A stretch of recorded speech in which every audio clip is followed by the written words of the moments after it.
Wetlands are among the most biologically diverse and highly productive ecosystems found all around the world. Due to this, humans also take advantage of the many resources provided by wetlands, which are important for the world's economy and produce. Wetlands also provide many ecosystem services such as carbon sequestration, water purification, shoreline erosion control, and flood prevention.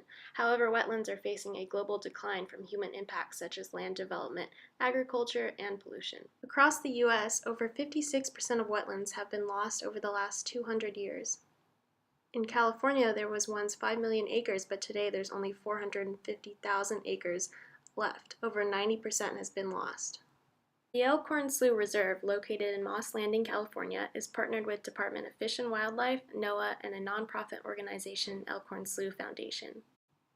The reserve is dedicated to spreading awareness and education to the public. It also provides habitat for a large diversity of migratory birds, plants, marine mammals, and fish. The area is surrounded by large amounts of agriculture and human recreation. The reserve that we're at today was a dairy farm.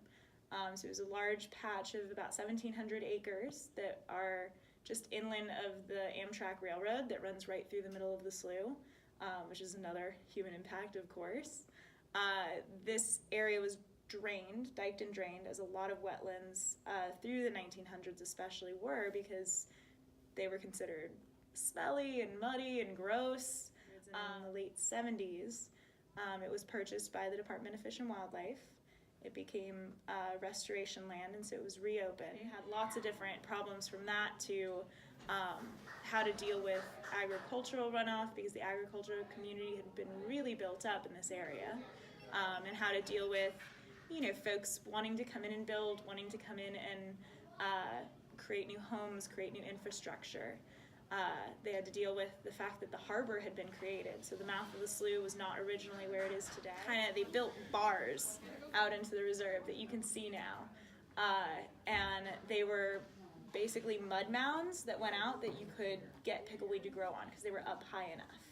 And so they built that out, and that was kind of the first attempt to bring marsh back in, because the marsh, the plants that make up the marsh are what create habitat for our migratory birds.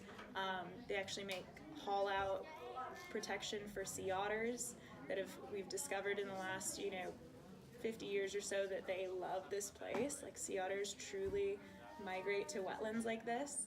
Elkhorn Slough has restored areas of wetlands by recreating natural channels and filling in drained areas with sediment. By being raised higher, the existing wetlands can spread to that area in the future once sea level rises. This winter, they plan on planting 40,000 saltgrass plants to recreate the natural marsh.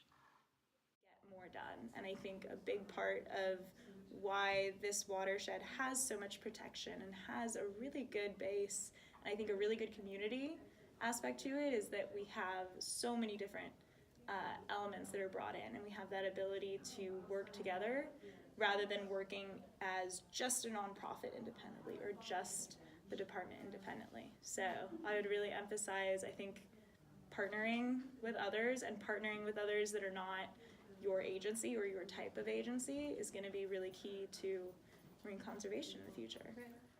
One of Elkhorn Slough's restoration projects took 9 years to get permits to start. It is necessary for policy changes to be more proactive, as well as working with other organizations to achieve restoration and bring biodiversity back to wetlands.